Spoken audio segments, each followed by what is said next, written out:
Hello friends, तर आज आपण बनवूया शेंगदाण्याची आमटी आणि याला शेंगदाण्याचे आरण सुद्धा म्हणतात। सगळ्यात आधी मी एका मिक्सर पॉटमध्ये शेंगदाणे आणि थोडीशी हिरवी मिरची टाकून याला बारीक पेस्ट बनवून घेऊ।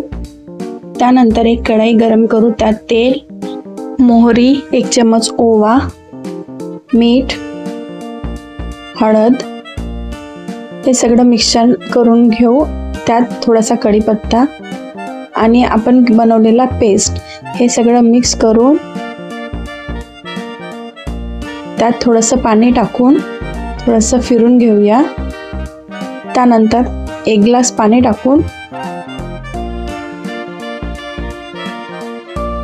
एक उकळी येईपर्यंत त्याला शिजून घेऊ। उकळ आल्यानंतर याला गरमागरम भातासोबत सर्व करू। तयार आहे आपली